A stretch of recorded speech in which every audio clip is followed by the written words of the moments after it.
Hello and welcome to another special video on United's finances. And yes, we will be returning to the PowerPoint in this one. Very recently, the rules changed with regards to how financial regulations would be measured in the Premier League for clubs, the rules and restrictions. What previously has been PSR, profit and sustainability rules. Now a new system has been voted on for United. Well, not for United, but for everybody. But certainly it has a significant effect on United's finances. Now, very recently, we've been talking about what United need to do in the market, what they're looking at doing. They're looking at deals in January. They're looking at deals in summer. They're keeping their eye on a number of big signings, and likely the players that they're going to be going for, their main targets, are going to cost a significant amount of money. So the question and concern, of course, is can they afford it? Well, these new rules have a pretty significant impact on United's ability to spend in the market, something that has factually been hampered in recent years due to largely the regulations in place on PSR and how they relate to the costs that United were spending off the pitch. So in this video, I'm going to explain the new rules, how they apply to United, and why they make such a big difference. Last year, I made a video on PSR after January talking about why it was so restrictive, exactly how much we could likely spend in summer, and where we were at. That pretty much all played out as expected. We spent pretty much exactly what I laid out we could spend. And then we made further sales before making a turn towards a player like Baleba that we're looking at the end of summer, where we could spend more after selling. A lot of the restructuring that went into place in terms of staff, in terms of costs and things like that, was largely due to the fact that it was draining United's resources in two ways. Not only was it, of course, having the club lose tons, over 100 million a year in cash, which is certainly still unsustainable, and no ownership will want to keep pumping money into it. The Glazers didn't. They simply kept loading it up with more and more debt, which is not the way that you would want to see Manchester United as a football institution being run. With Ineos coming in, they put in a bunch of money, took care of some of the debt that was on the club, not the Glazer debt itself, and cut all those costs so that the club wasn't bleeding money. In addition, of course, all of that spending and all of those losses on non-football expenses were limiting what United could spend in the market due to PSR. That isn't an issue anymore, and that's really important moving forward, even though they've dealt with some of this for one big reason, and that's what we're going to show in this video today, and exactly how United can spend more than they ever could in the market, and it won't be impacted by future plans on the stadium. So let's get into it. These are the new Premier League spending rules and regulations, why they unlock United's finances, or I'm rich, bitch, for those of you who are old like me and understand this reference. Enjoy. All right, so the new PL spending rules. They are judged on a year-by-year basis rather than a 3-year rolling average. The old PSR situation was over 3 years. You could only lose up to a certain amount of money total after all of these sort of deductions, and yeah, it was essentially run that way.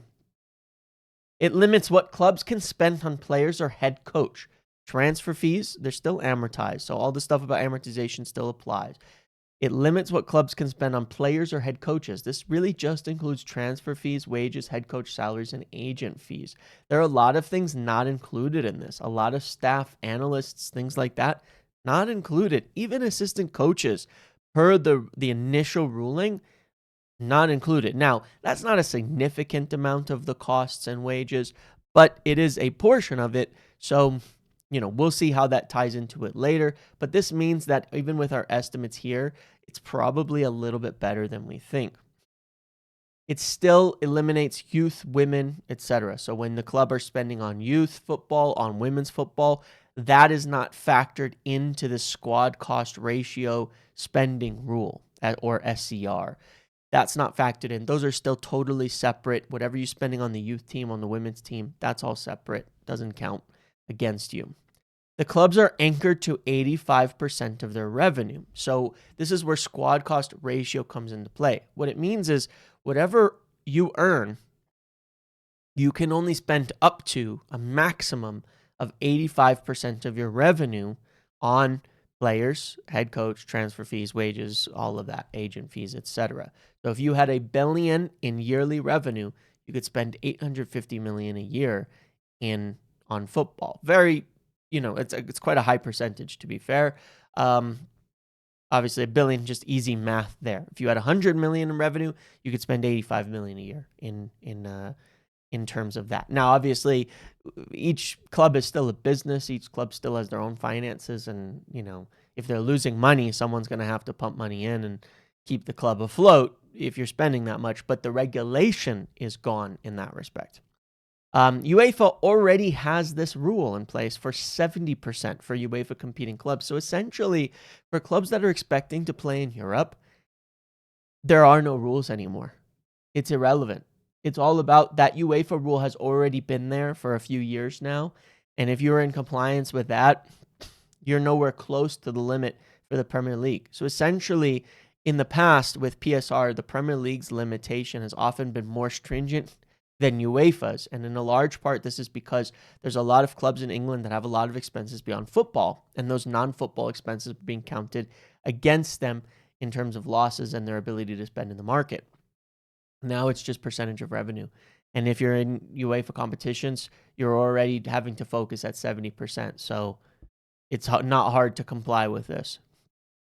If you go over the 85%, but below 115%, you pay a luxury tax. Anybody familiar with American sports, especially basketball, be familiar with this. There's a salary cap. If you go over that salary cap, there's another salary cap, which is your hard cap. And when you get into certain ranges, you start paying what's called like a luxury tax. Essentially, you pay a penalty. So if you 1 year, you go over 85% and you spend 100%, you're going to pay a tax on that 15% to the league. The next year, whatever you went over is going to be reduced in terms of your hard cap a year later. I know that sounds confusing. It probably doesn't matter for United because they're never going to go over the 85% anyway. But let's say, again, let's use the 100 million. Let's say you spent 85 million is your 85% cap, 115 million is your hard cap. Let's say 1 year you spent 100 million, all of your revenue, 100%. You'd pay some tax on that 15 million. I don't know the exact amount. And then the next year, your hard cap would be reduced because you went 15% over. The next year, your hard cap would not be 115%. It would be reduced by 15% to 100%. Now, why does that hard cap matter? Because if you go over 115% or you go over the hard cap, that's when you get points deductions and sporting sanctions. So when you're looking at what other teams are doing and wondering if they go over the limit, what happens to them, this is what. Let's say it's a smaller team and they do 100% 1 year. Okay, they're not going to get any sporting sanctions, no points deductions, nothing like that. Next year, their limit is now only 100% and they do 105.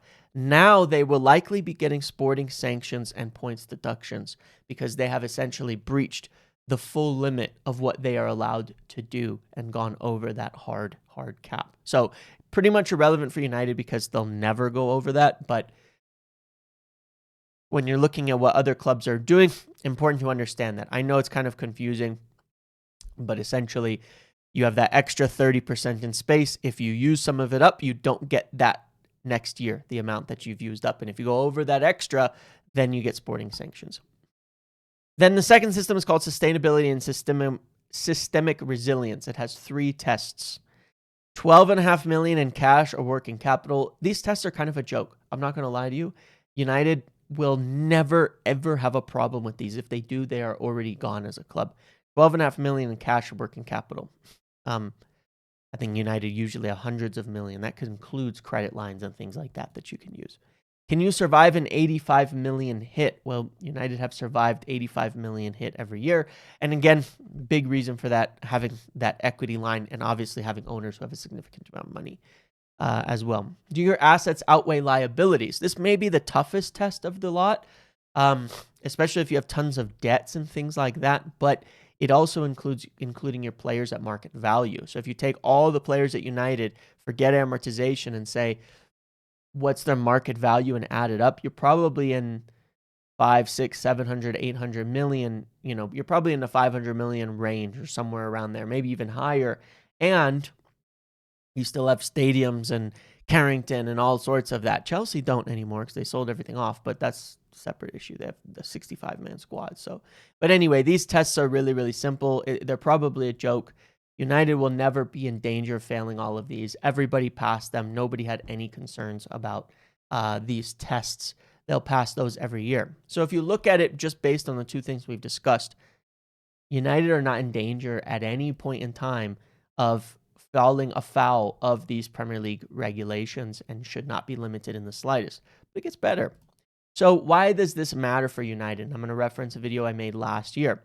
With PSR, the old rule limited clubs based on yearly losses. So if you lost 150 million over this, or 110 million over the span of 3 years, then you would face those sanctions. United were very close on a few occasions. In fact, they came within about 2 million of violating it the first year when Ineos came in mid-season. Big reason why they didn't end up replacing Ten Hag is literally the payment to pay off Ten Hag before July 1st would have sent them over the PSR limit that summer.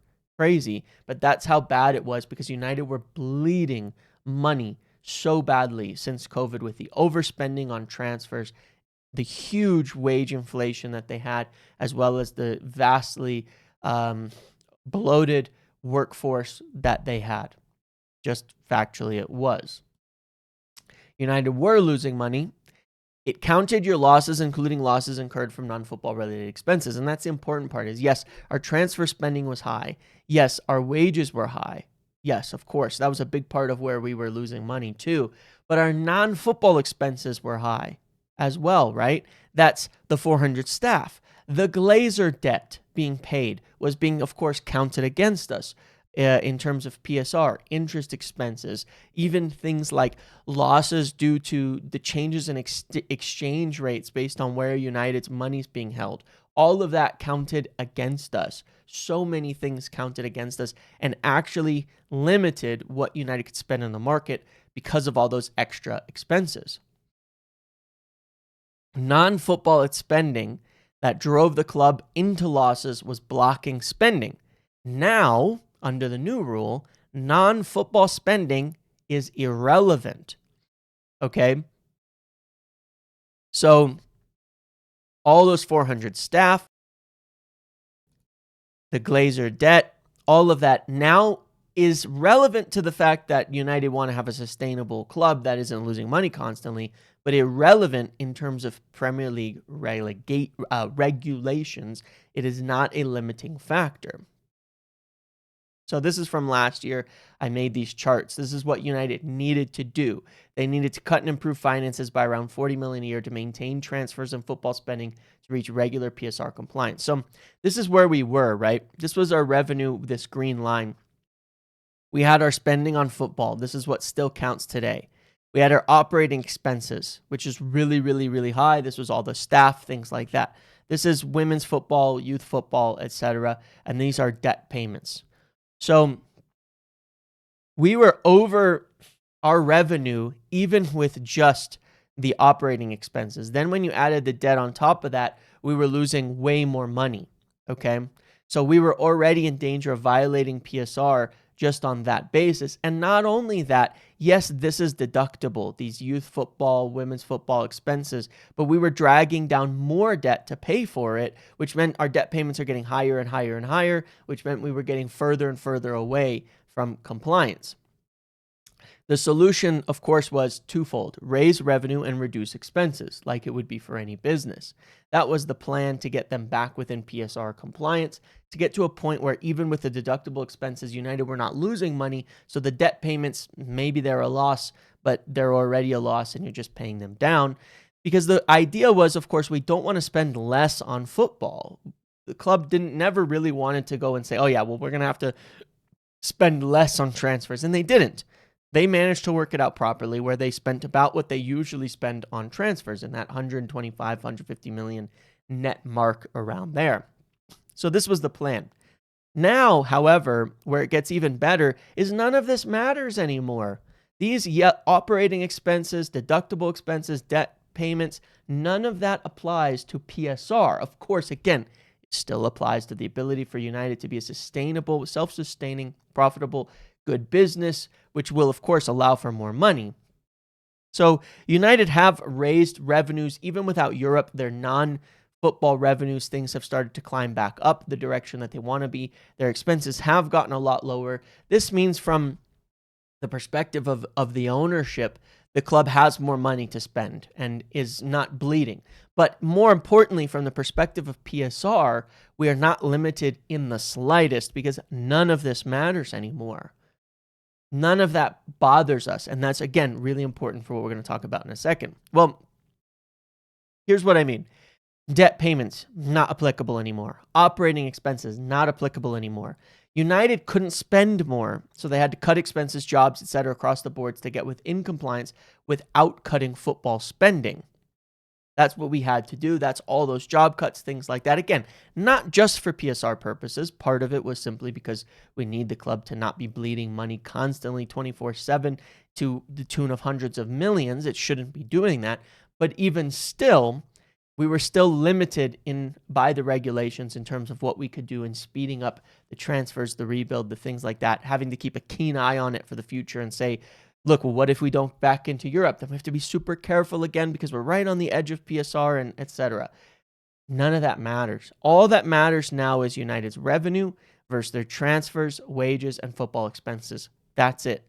From a regulatory standpoint, that's all that matters. Nothing else. Now, if we look at United today, this is a chart, credit to The Athletic for having this. You can find this in a few different ways. You can find this in their own accounts. Let me move the camera really, really quick here just so you guys can see this, what this says over here, okay? This is the estimate for Premier League squads right now. This is the UEFA limit in orange. This is the green limit from the Premier League. So if we're expecting to be back in European competitions, again, this is almost irrelevant because we're going to be having to comply with this. Now, if you take a look at it, United are the third best in the league on this, right? So the fact that United were losing so much money, what does that tell you? Well, it's not because of our football spending. It was because of all the shit we were spending that wasn't to do with football, hence all those cuts. Because United were only at 57% of revenue on football expenses, but bleeding money, hence all those cuts. So much of United's money was being spent on shit that wasn't actually helping the football. Again, no fault of all the individuals, people who lost their jobs, things like that, but that's what was going on. Those 400 extra staff, all of those extra expenses and things. Now, United did cut their football expenses a little, deflating some of the wages, right? Getting rid of quite a number of high earners who were not contributing to the club. So they reduced it a bit, but this is where we go into it now. United at 57% without Europe, at 57%. Now, the cap is 85%. The UEFA cap is 70%. United can fully utilize that 13% of space in here, 57 to 70%, without fear of PSR losses. This means increasing yearly spend, but by how much? That's the question. And again, that's without Europe, and that rule is only for Europe, but we do want to be in compliance with it, of course, with the expectation of being in Europe. So here's our math time. Ready? We have an estimated $640 million in revenue without Europe. 70% of that is $448 million. 57% of that is about $365 million. This leaves an $83 million gap in there.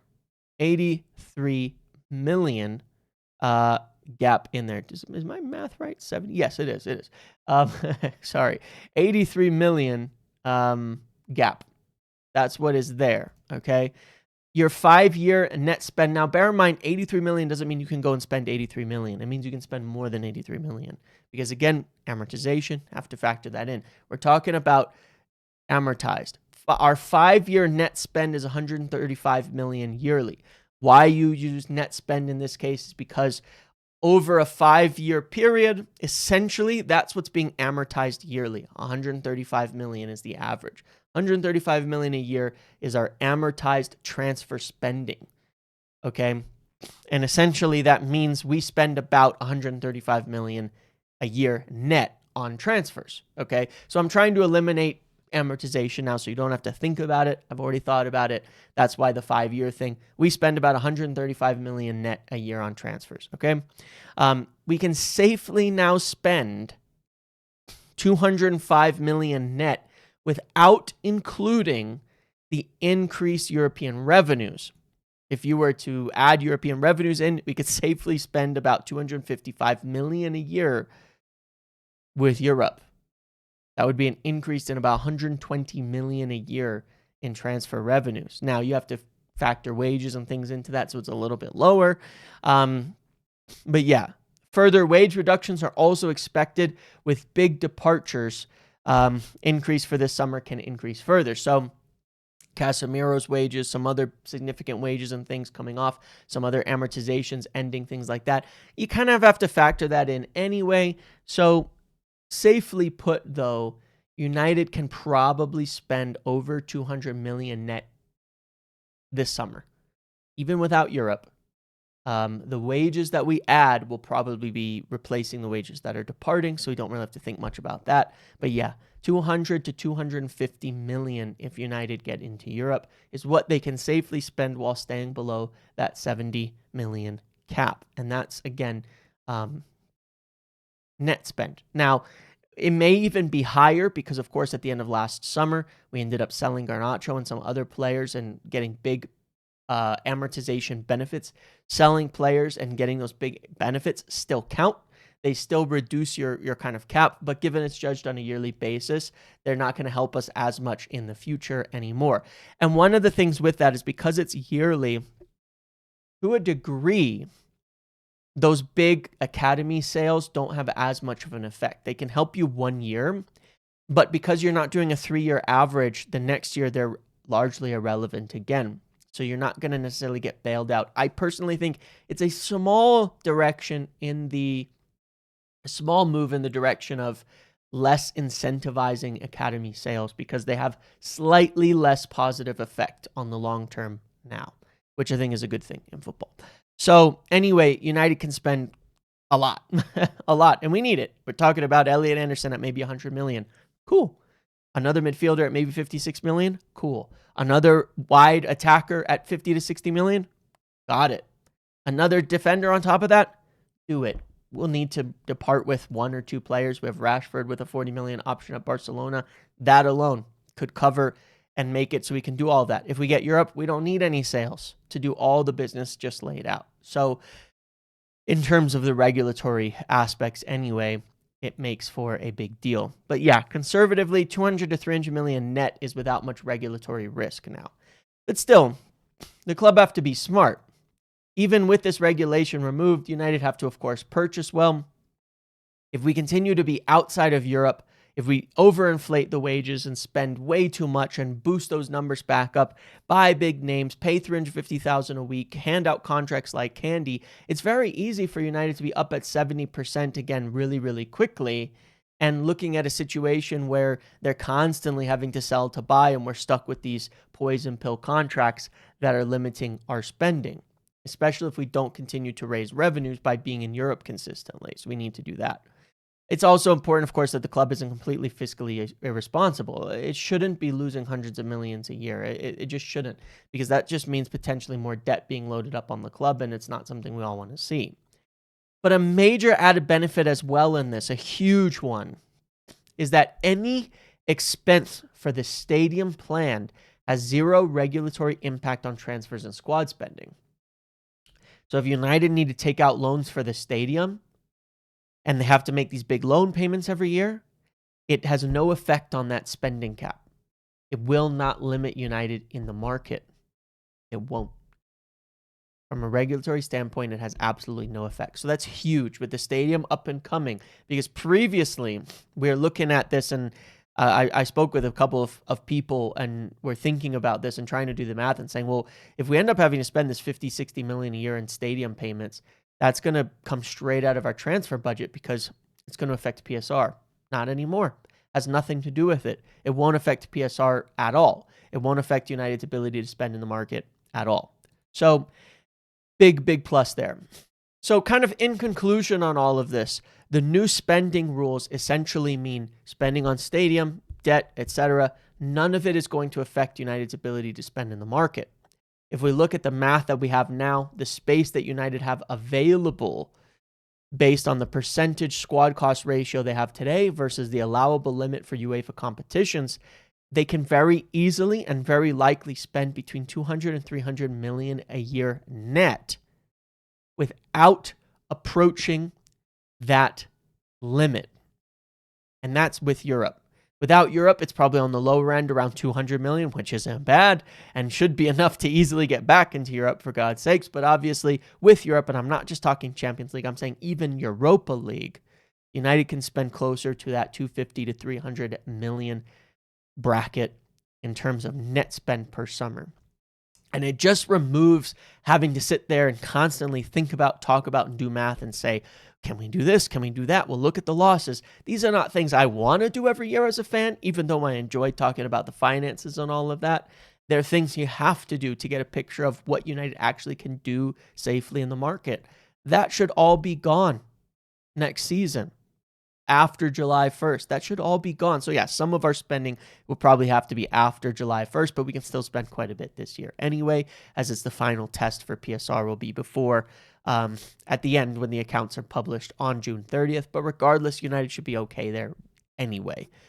But it'll be nice not having to do this anymore, not having to break down, where are we at, this and that and the other. As long as United aren't giving out crazy contracts, as long as they don't have a 400, 500 million summer, we'll really very likely never approach this limit. And we won't have to think about it much in the future.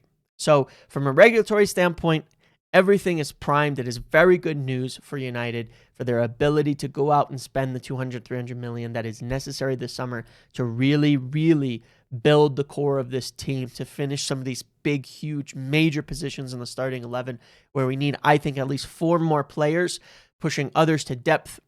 Then the squad will be in a much, much better shape as well moving forward to actually be in Europe and compete in these competitions and build towards the future. I think those 4 key players will be the big deal. United could afford it. United can do it. We don't have to balk about huge prices for players like Elliot Anderson and say, oh, it's going to sink us regulatory-wise and put us in PSR danger. No, it's not. We can do it. We can do it.